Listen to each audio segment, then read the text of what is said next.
Travels and Adventures of Little Baron Trump and His Wonderful Dog Bulgar.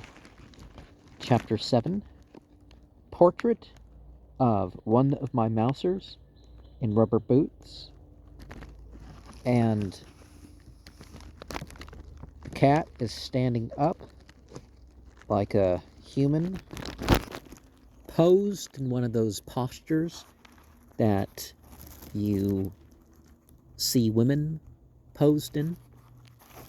Of course, people say that the feline is the symbol of the idea of the feminine. The little baron reading by the light of the gigantic fireflies.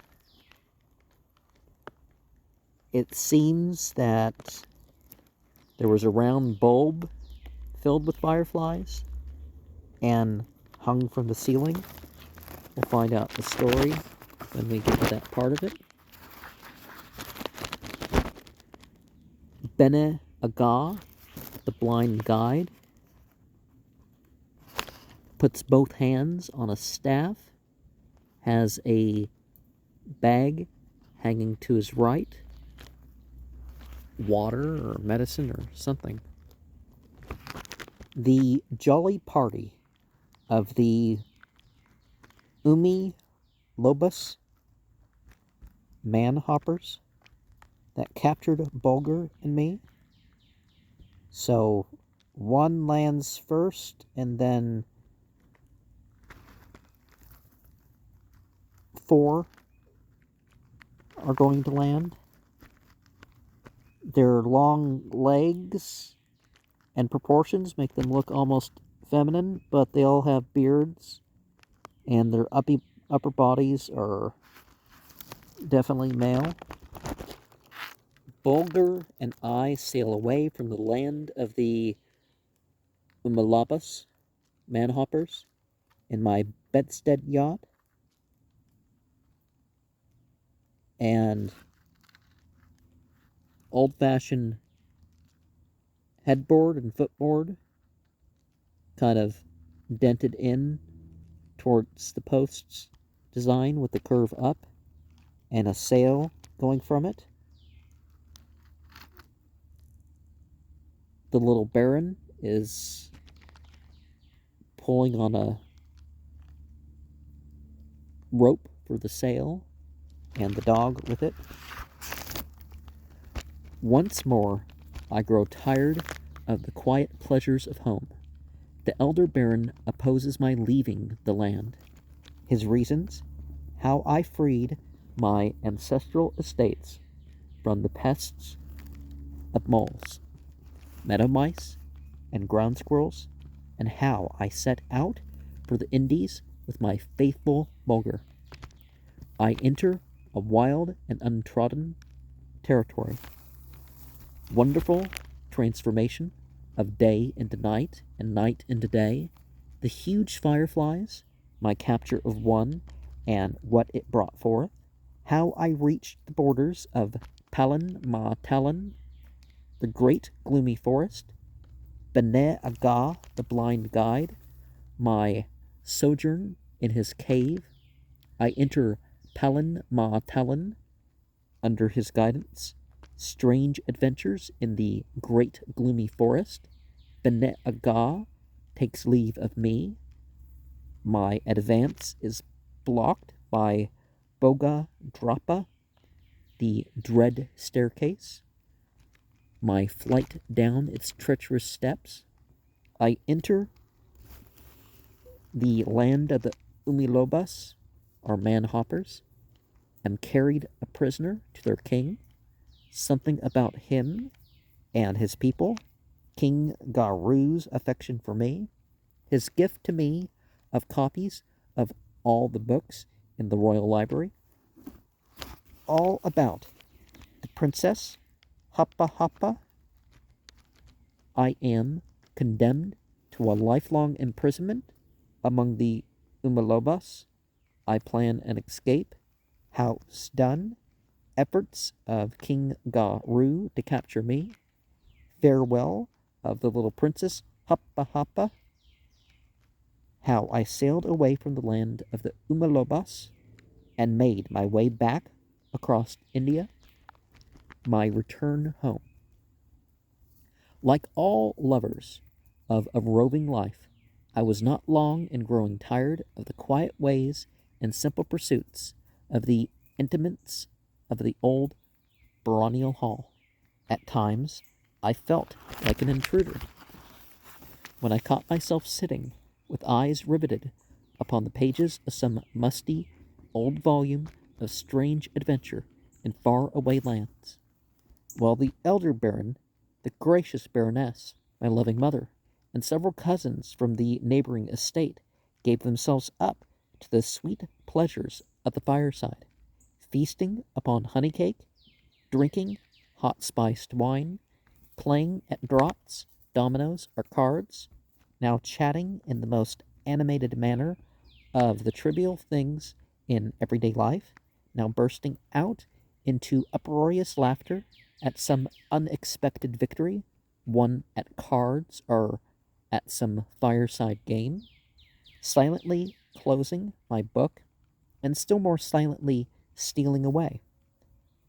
I sought the quiet of my apartments, where, with no other companions save faithful Bulgar, I gave myself up to unrestrained indulgence in waking dreams of life in a storm-rocked ship, landings on strange shores, parleyings with curious beings, battling with the wild-visaged typhoon, or hurrying with sails close reefed and hatches battened down to gang a safe port ere the Storm King's ebon chargers could rattle their hooves over our heads.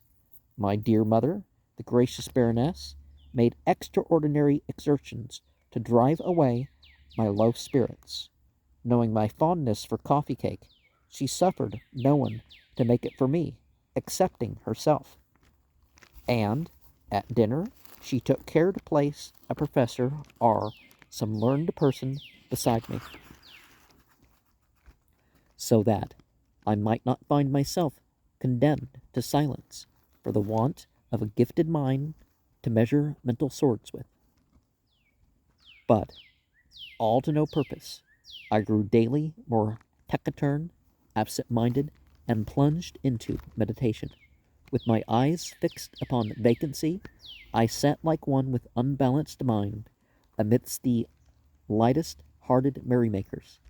In vain the company besought me to relate past adventures, to tell them tales already thrice told. I only shook my head with a mournful smile and made good my escape from scenes which were painful to me. Bulgar felt that his little master was suffering, and coaxed with plaintive plaintive, to have me make known to him the cause of my grief. His joy was wild and boisterous when he saw my body servant enter my apartments bearing an empty traveling chest upon his shoulders. To tell the truth, life at the baronial hall pleased Bulgar not a whit more than it did me. The house dogs annoyed him with their attentions, and he was wont to retire from the dining hall with a look of utter disgust upon his face, when one of the family cats, in the most friendly spirit, drew near and tasted a bit of his dinner. All caresses, too, from other hands than mine, were distasteful to him, and although, for my sake, he would permit the gracious Baroness to stroke his silken ears, yet any familiarity on the part of the elder Baron was firmly but respectfully declined.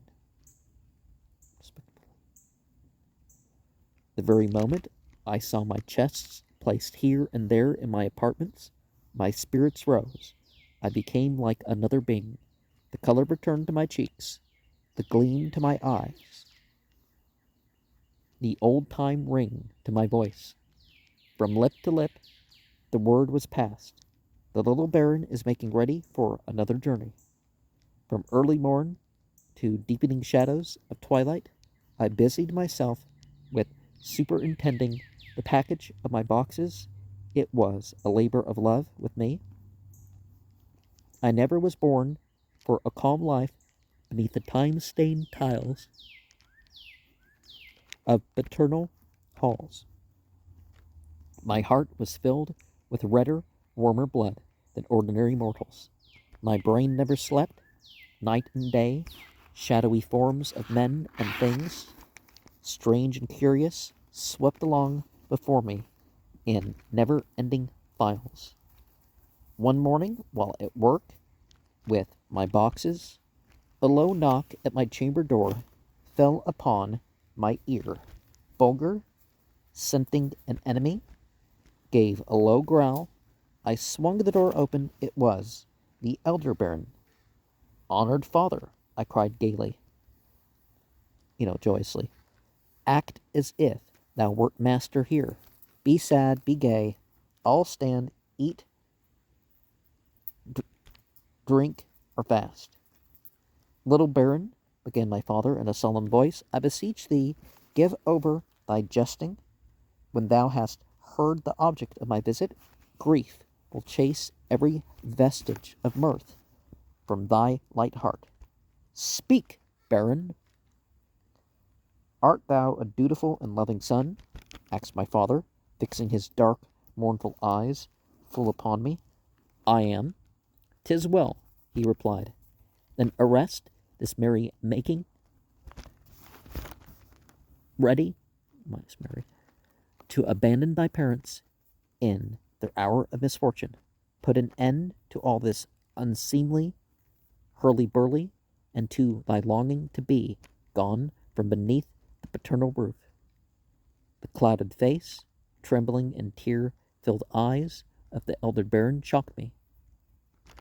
I could feel the blood leaving my cheeks, where till then it had bloomed like the glow of ripening fruit. But I checked myself, and motioning to the baron to be seated, said in a calm, though spite of me, trembling voice,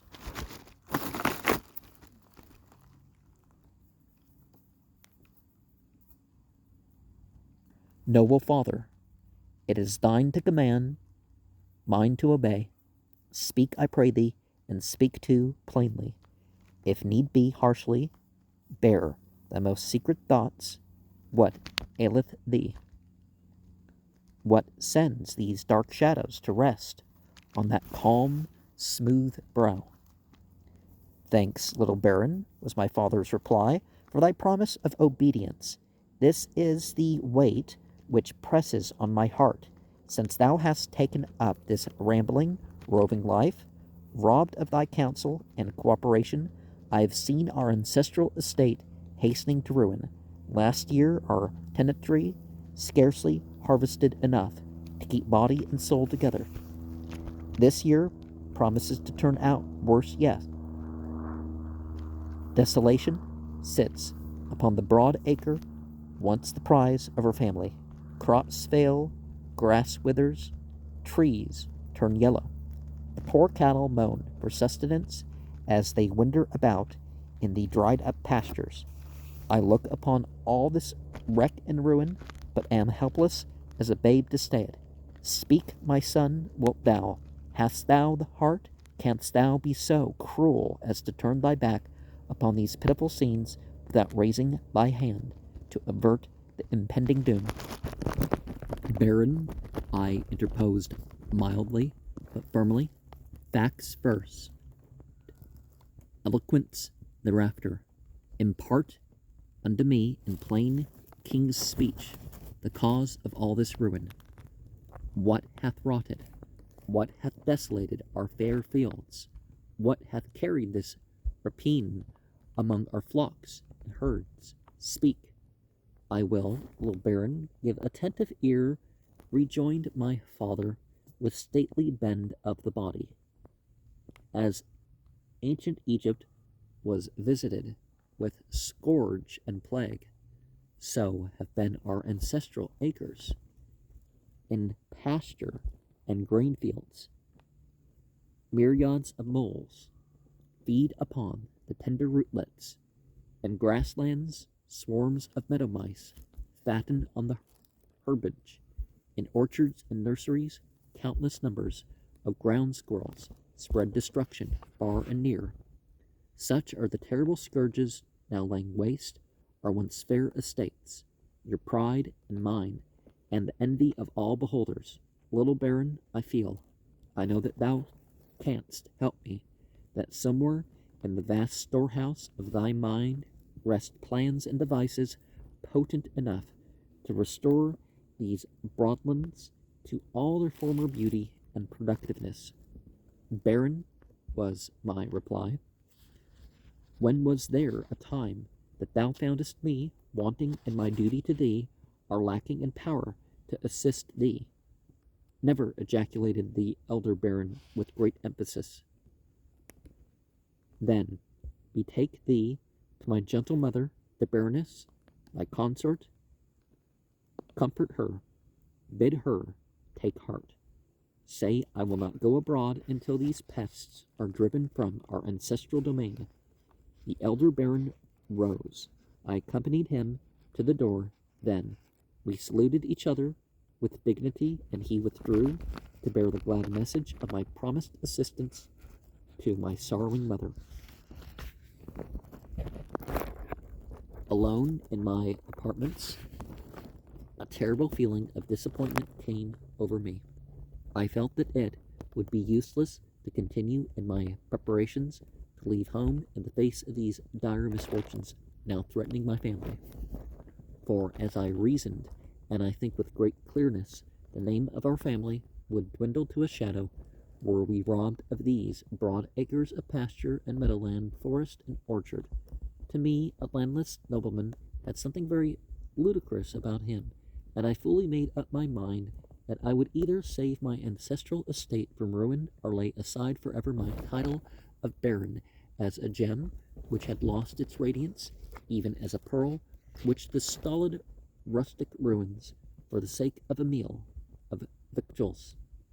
That night I partook of no food, so that I might lie down with unclouded mind. Bulgar, noticing this, concluded that his little master was ailing and likewise refused to touch food, although I ordered his favorite dish, roasted coxcombs, to be prepared. Till midnight I lay awake in the deepest thought over the arduous task which confronted me. At the stroke of 12 from the old clock on the stair, I determined to let my mind work out the problem itself, and turned over and went to sleep. The Baron and Baroness entered the breakfast room with unclouded brows. The next morning I greeted them very cordially. The conversation was enlivened by one or two of the elder Baron's ancient anecdotes, which he furbished up for the occasion with several new characters and an entirely new ending.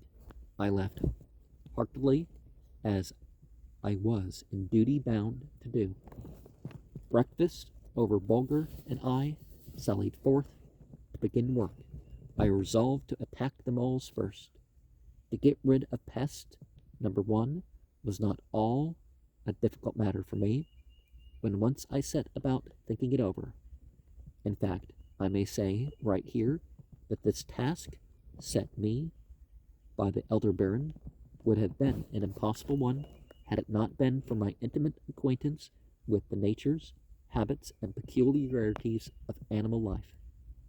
Always a close student of natural history, there was little about the four-footed tenants of the fields which had escaped my observation. Accompanied by Bulgar, armed with a pair of short wooden tongs and carrying a basket, I set out for the grain fields. Bulgar was in high glee, for he had already made up his mind that there was sport ahead for him. In less than an hour, with him to point out their hiding places and to unearth them, I had captured 100 moles. Returning to the overseer's lodge, with his help, I cut off the nails of each mole's forefeet, close to the flesh, and then he gave orders to have the lot carried back to the grain fields and released. Turning my attention now to the meadow mice, I realized at once that to get rid of pest number 2 would be the most difficult task of all. The unthinking reader has doubtless already cried out in thought, why not turn a troop of cats into the meadows and let them make short work of the destructive little creatures? Ah, how easy it is to plan, how difficult to execute. Know then, my clever friend, that the meadows were wet, and that though often tried, the cats absolutely refused to enter them. The merest tyro in natural history is aware of a cat's aversion to wetting its fur, and above all, of stepping into water.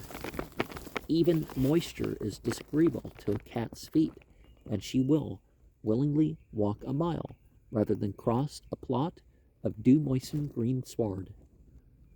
However, I determined to begin my operations at once, knowing the wonderful changes which the pangs of hunger will work in an animal's nature, forcing the meat-eaters to turn to the herbage of the field for sustenance.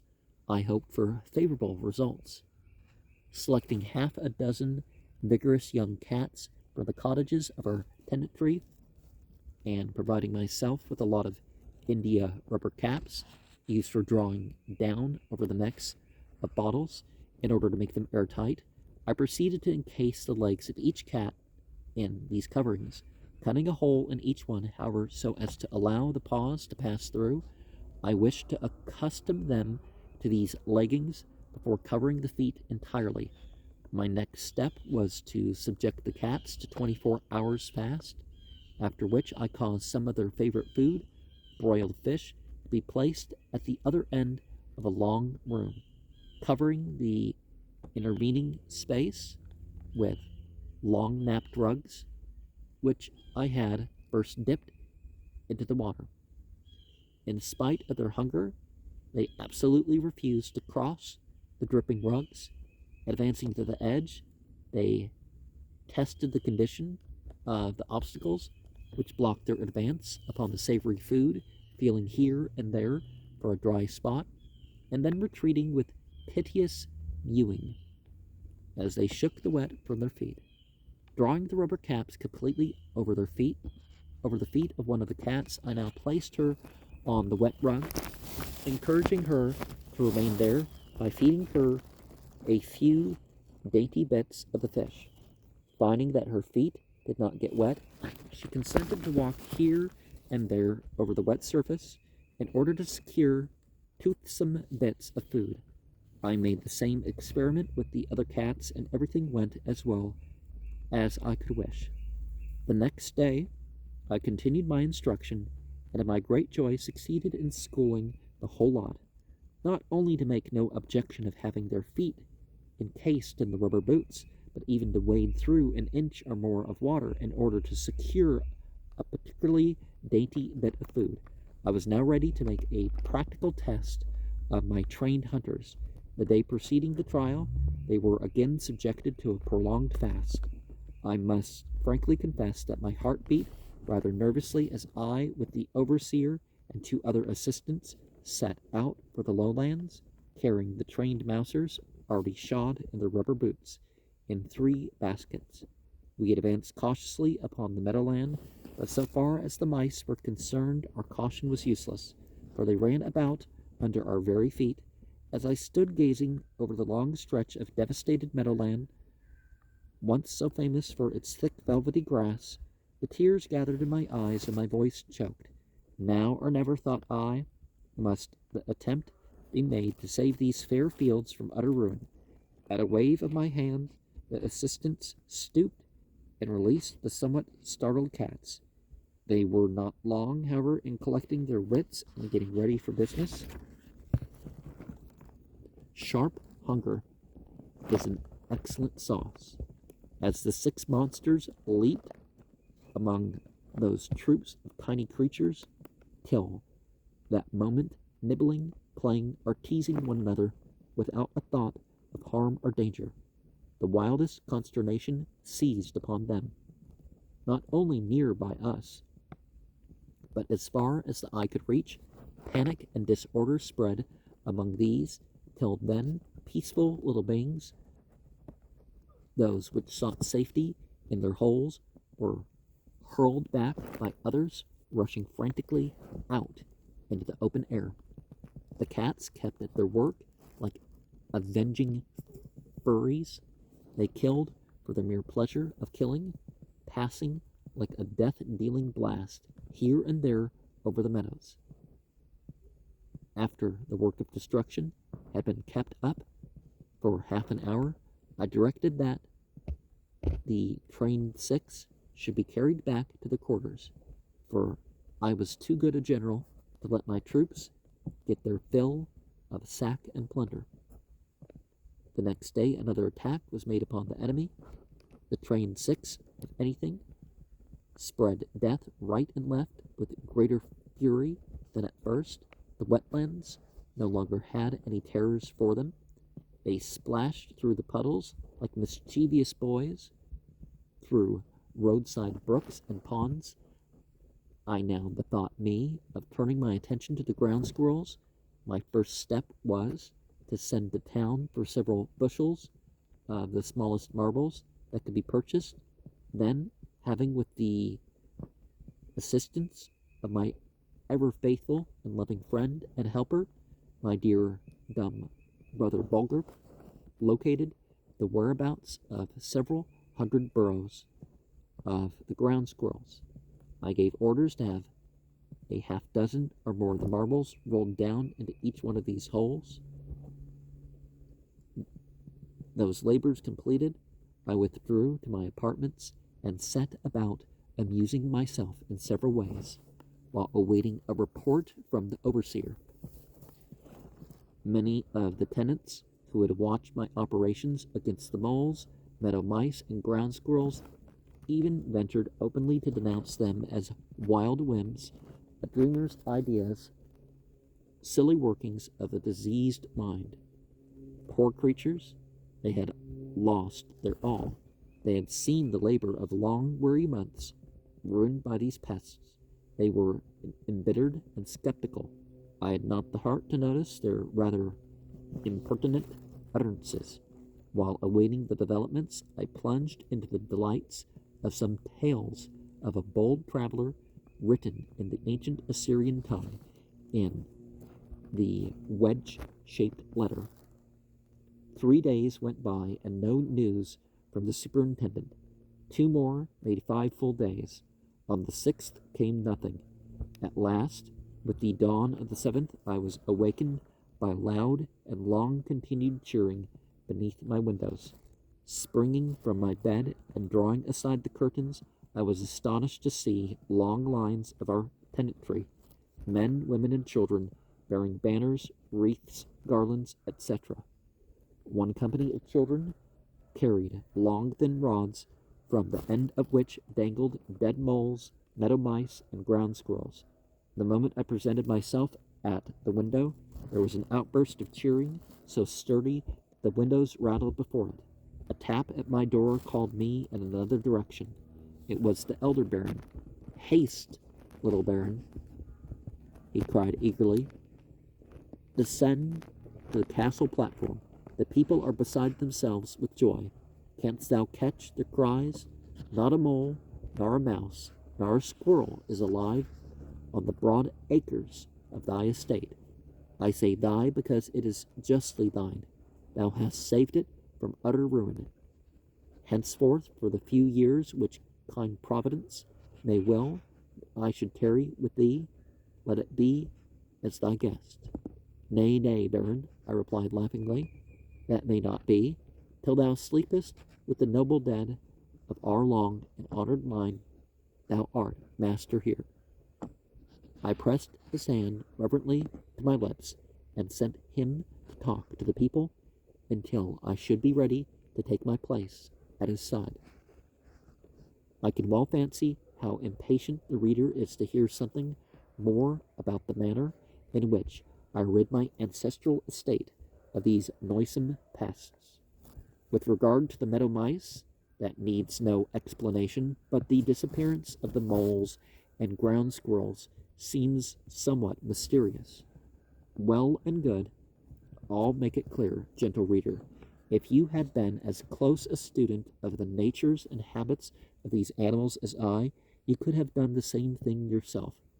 You must know, then, that the mole's body bears about the same relation to his forefeet as a boiler does to a steam engine, which is admirably adjusted in all its parts, working smoothly and noiselessly like a thing of life, polished and beautiful in all its bearings, and put together so skillfully that no human thought could better it.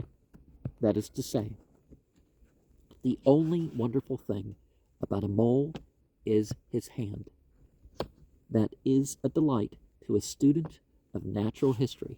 I have sat for hours and studied the marvelous shape of this hand, and strange though it may seem to you, no one knows better than the mole himself that therein lies his hold on life. You'll bear in mind that I caused the nails to be clipped off the forefeet of the 100 moles, close to the flesh, and then turned them loose. In other words, without absolutely destroying the marvelous hands, I completely destroyed the usefulness. Now, another thing you must be taught, that in the busy communities of these little animals there are no sluggards. Everyone must work.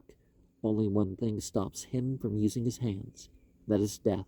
When a mole sees his fellow stop work, he knows what has happened. Upon the return of the 100 captives to their burrows, there was joy mingled with terror. Whose turn might come next, but when the moment arrived to fall into line and set to work, there was consternation. What, alive and not able to dig? Immediately, the wildest panic seizes upon the community. They abandon their homes. With frantic haste, they pierce new burrows every direction, leaving their ill-fated companions behind them to die a lingering death. Literally buried alive, weeks, months will elapse ere they recover from this wild fear. Then they will be miles away. And the ground squirrels, you ask? The ground squirrel is as conceited, inquisitive, persistent, and hard-headed as he is hard-toothed. If he knew that the world was round, he would claim that it was simply a huge nut and wish that he were big enough to get at its kernel. When the marbles first came rolling down his burrow, he was pleased. They were so smooth, so round, he rolled them hither and thither, as content as a child with a new toy. Then he stored them away for another day's amusement. Pretty soon he began to tire of them. They were dreadfully in his way. They annoyed him greatly, and then he couldn't bear to think of parting with them. Finally, the question arose in his mind, what are they, anyway? Surely they must have a kernel. And so he set to work, gnawing upon them. They were terribly hard, but he was determined to get at the pit. Day after day he kept at the thankless task, gnawing until one fine morning he awoke to make the awful discovery that his teeth were gone. Now a ground squirrel may be said to consist of 4 teeth and nothing else. These gone, there is no way to keep the other part alive. True, he may, after infinite labor, struggle through a nutshell, but it is too slow work to keep up his strength. Every nut becomes a harder task, and so it was with the vast colony in our orchards. The first few days, quite a number made their appearance as usual. Then fewer and fewer came out of their holes, and they looked thin and feeble, and showed no inclination to gambol and chatter. At the end of the week, the work was done. They had wrought their own destruction. The entire colony had perished from starvation. And thus it was, I restored the fair lands of our family to their old-time productiveness, and removed all the obstacles which stood between me and my immediate departure from home. In a few days all was ready. The elder baron and the gracious baroness, my mother, parted from me with a gentle rain of tears and a refreshing shower of blessings, accompanied by my dumb brother, the ever faithful Bulgar, and one trusty servant. I set out by extra post for Vienna. Thence, at breakneck speed, I journeyed to Budapest and reached the Black Sea via Bucharest, traversing that body of water in a swift vessel commanded by an old sailing master of mine. I skirted the foothills of the Caucasus Mountains and made my way to Tehran.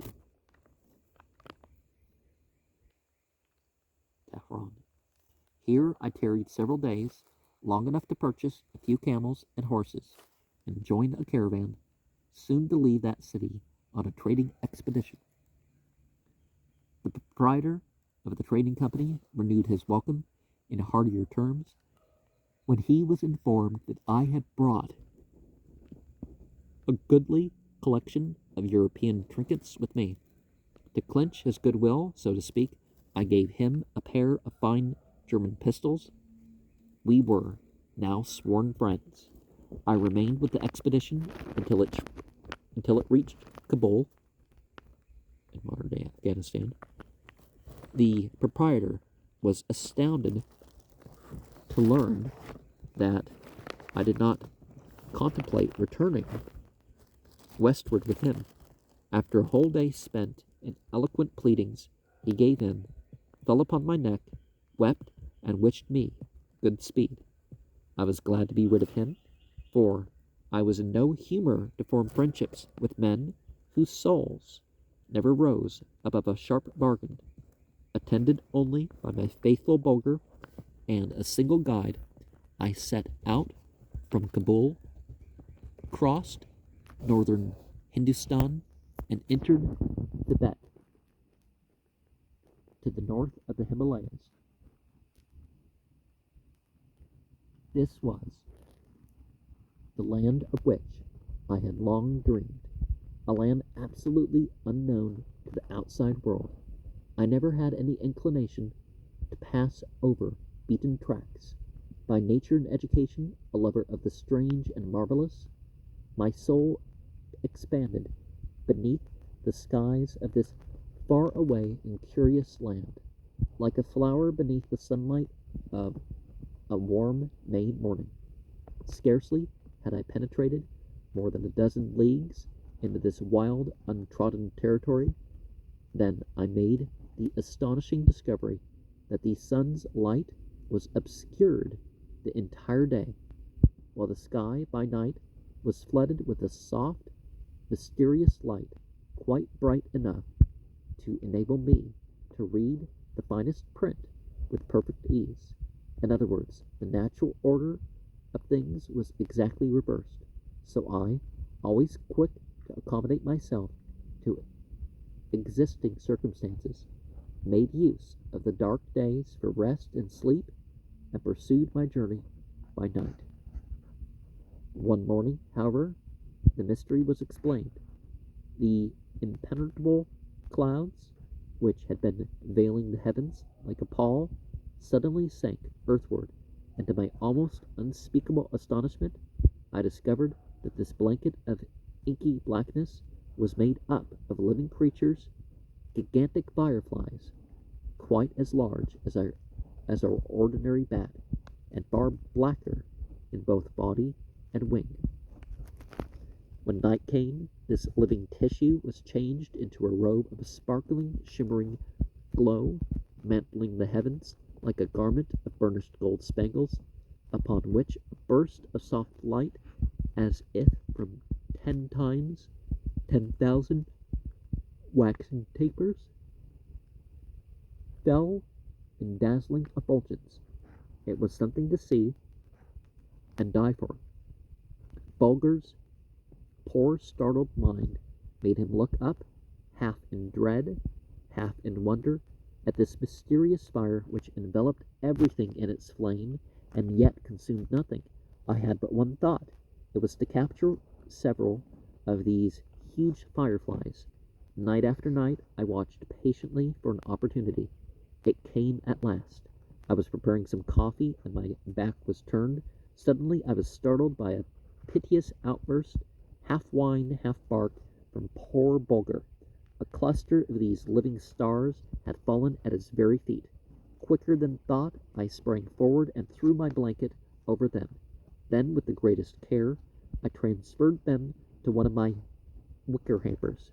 Bulgar, upon seeing this basket on fire and yet feeling no heat, was most painfully unplussed.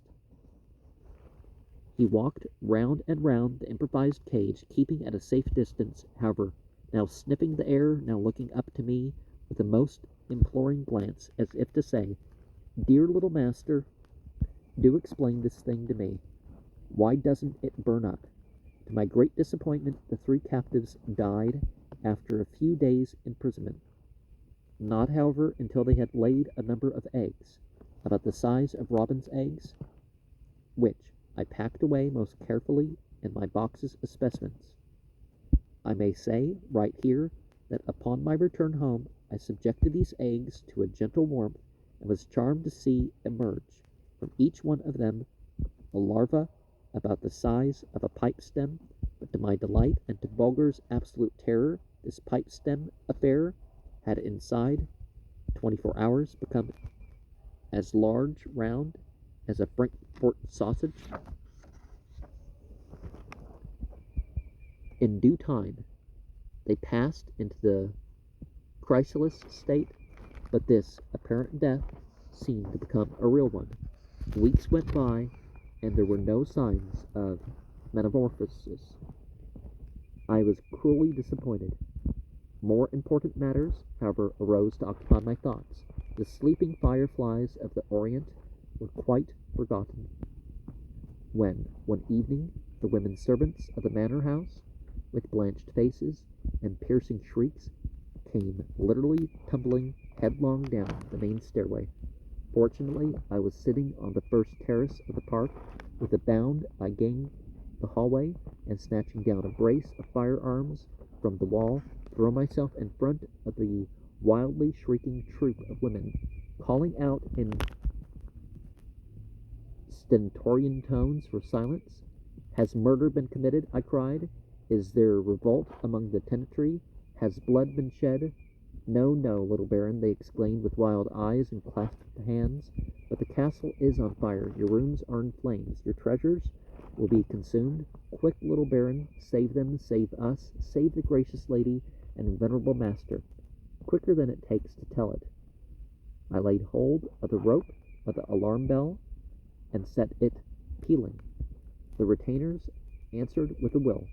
A score of them burst into the hallway, ready for the word of command. "Seize the fire buckets, my lads," I called out calmly, but in a tone of sufficient dignity to inspire perfect confidence. "Man ladders to the windows of my apartments." By this time, another gang of the tenantry came rushing in upon the scene. I met them with an order to unhang the portraits in the baronial dining hall and store them at a place of safety. Then, having spoken a few words of comfort to the gracious baroness, my mother, I seized the fire bucket and led the line up the stairway. Laying my shoulder against the door of my apartments, I burst it open, and with head lowered before the blaze of light, dashed in, followed by the bucket bearers. "Halt!" I cried. It was too late. Some of my finest hangings and rugs were spoiled by half a dozen buckets of water emptied upon them. The mystery was solved. The blaze of light that fairly flooded my apartments proceeded from the huge fireflies which had hatched out without being noticed by me. But I didn't begrudge my ruined hangings. There was my recompense clinging to the walls. I need hardly say that the giant fireflies were the wonder of their day, and brief as it was, sufficed to cover my name with a glory as resplendent as their mysterious fire.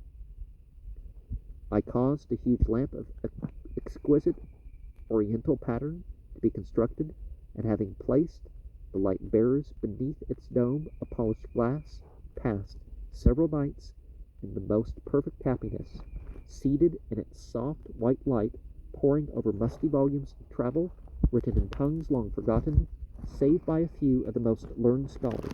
But my delight was short-lived. The gigantic fireflies absolutely refused to eat anything, although I tempted them with 100 different kinds of food. Little by little, their mysterious flame lost its bright effulgence, burning lower and lower until it went out in death. To resume the thread of my story, I was growing impatient to reach the tablelands of the Himalayas, and tax the powers of endurance of my guide to their uttermost. In our bivouacs, at times he would encircle my slender ankle joints with his thumb and index finger and exclaim, "All the gods helped make thee, little baron," meaning that there dwelt great willpower and strength in my small body. The skies now cleared up, the living pall rolled backward toward the horizon, and naught remained to tell of the mighty flood of light which so lately overran the heavens, save a faint shimmering streak of fire in far distant western sky. Soon it went out altogether. Thus far our journey had been through an open country, with here and there a clump of forest trees, which at last grew so frequent that I felt sure that we must be approaching the confines of some extensive piece of woodland. In this I was not mistaken. As we reached the summit of a range of hills, I could see in the distance a long dark line of forests. My guide, who had pushed on ahead in search of water, came galloping wildly back. I paid no particular attention to him until I noticed that he had dismounted in great haste and was running towards me. Turn back, little master," he exclaimed, throwing himself at my feet and clasping my legs with his arms. "Enter not in the Palan Ma Talan, home of darkness. 100 pilgrims have laid their bones in the moss-grown depths of the great gloomy forest. It is as pathless as the ocean. It is as silent as death. It is as limitless as the heavens. Nor man nor beast can breathe its cool, moist air and live. Turn back, I beseech thee, little baron. Tempt not the Palan Ma Talan. Palan Ma Talan, Palan Ma Talan," I repeated, as if awakening from a dream. "Why, it must be A. There can be no doubt of it, the great Aryan forest, in which, countless centuries ago, the human race, having abandoned their holes in the clay banks, first learned to hunt the wild beast, feed on his flesh, and clothe themselves in his skins. In my joy at this discovery, I threw a handful of gold pieces into the lap of my astonished guide. Bulgar, always ready to share my happiness, came bounding to my side, barking loud and shrill. To my infinite surprise, the answering bark of a dog came floating on the morning breeze. "Hark!" I exclaimed in a whisper. This time it was unmistakable. "'Tis one of the Bene Aga's dogs," was my guide's reply.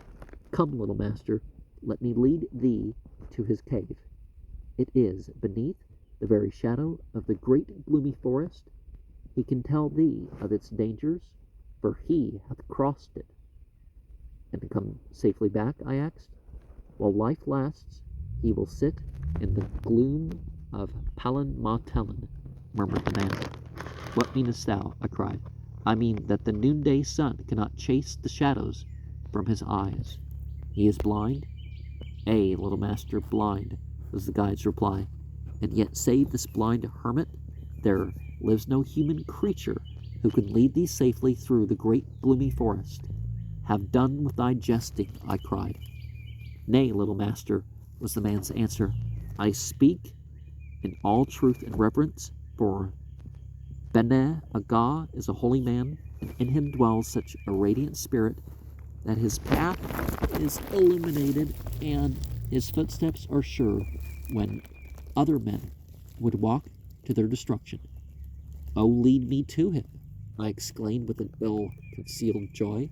1,000 pieces of gold are thine, if the blind hermit consents to be my guide. 1,000 pieces of gold, replied the guide with a gleam in his dark eyes. Ah, little baron, no one can earn that princely reward excepting thee thyself. Who am I, poor, miserable, ignorant slave that I am, that I should attempt to move this saintly and learned man in thy behalf? He would heed the cry of one of his dogs far more quickly than he would my chatter. Is he so unkind? Is he so unlike his kind? I asked, as we rode slowly along, as not to love gold. Little baron, if every dried leaf in his forest path were a coin of burnished gold, he would not stoop to pick one up. Are his ears closed to flattery? As closed as his eyes are to the sun's ray. Loves he not some savory dish? Fruits and berries content him. Surely a draught of rare old wine, mellow with age, fragrant as crushed roses, purple within the beaker, would warm his heart to quicker beating, and incline him to serve me. Nay, nay, little baron, a gourd full of water from the sparkling rill near his home in the rocks is sweeter to him than any nectar ever distilled by the hands of men. They say he is learned. Then shall my gift be a score of rare old books, priceless parchments, filled with thoughts so noble, so deep, so subtle, that to read therein means to live 1,000 years in one. Ah, little master, replied my guide, with a mournful smile, thou art still astray. This dweller amid the rocks, this lover of solitude, the measure of whose life, they say, is full 300 years, knows no other books than the pages of his own soul. On these he has turned his thoughts so long and so diligently that the foolish outpourings of so-called authors seem like the merest prattle of childhood. But look, little master, we are drawing near the home of the blind hermit. I turned my eyes in the direction indicated. A rocky ledge, wild, craggy, broken, seamed and twisted, crowned with a growth of pine trees having knotted, gnarled, and fantastically shaped trunks and boughs, shut in our view. As we drew near the entrance to Bene Agha's cave, a troop of dogs of various ages and species came bounding forward with loud barkings. Bulgar advanced to meet them boldly after first glancing at my face to see whether I objected or not. It was a long while since he had met any of the members of his race, and then again he doubtless wished to get a good look at these residents of such a distant land. The feeling seemed to be mutual, for in an instant the barking ceased, and the hermit's dogs gathered about Bulgar in silent wonderment. After a series of salutations, which plainly ended in the best of fellowships, the hermit's dogs endeavored to lure Bulgar away for a run in the forest and fields. But in this they were, I need scarcely say, entirely unsuccessful.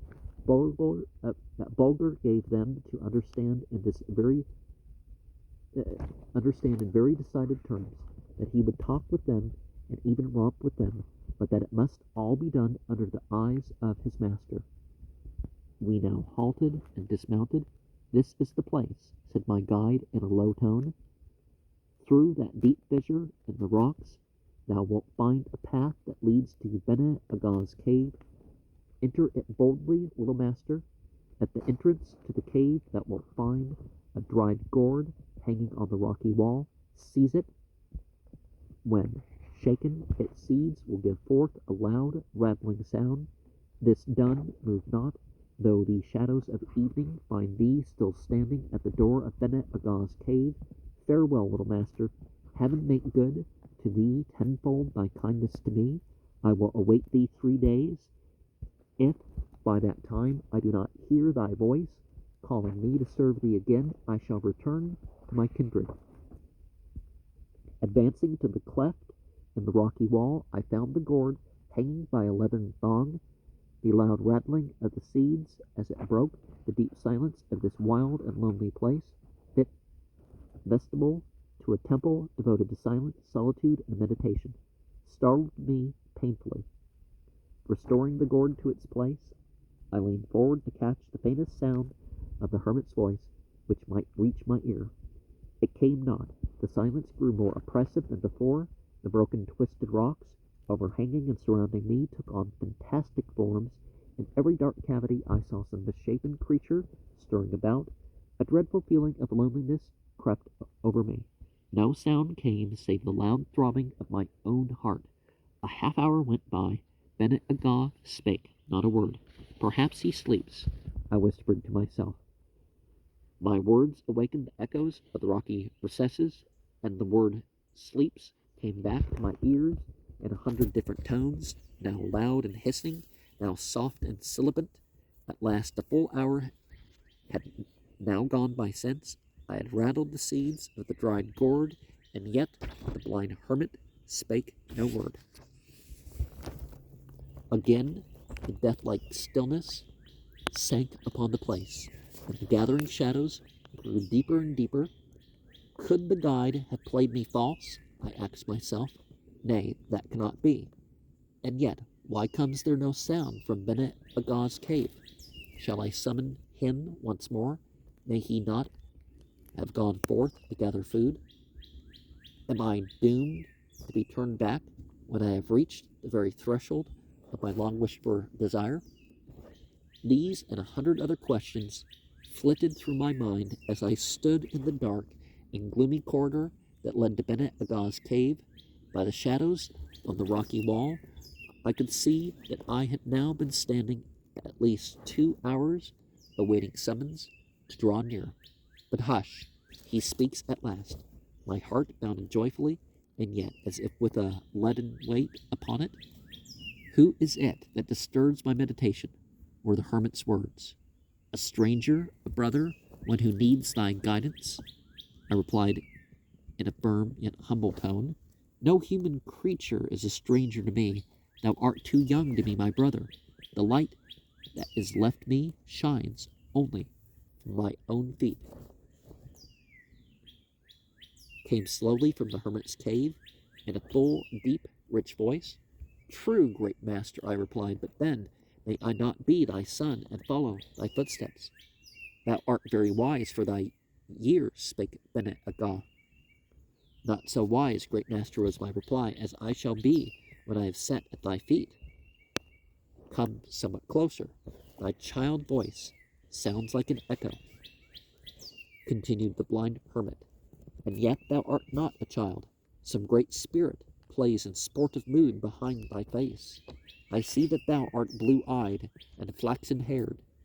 Thine eyes are set wide asunder, and above them towers a dome of thought.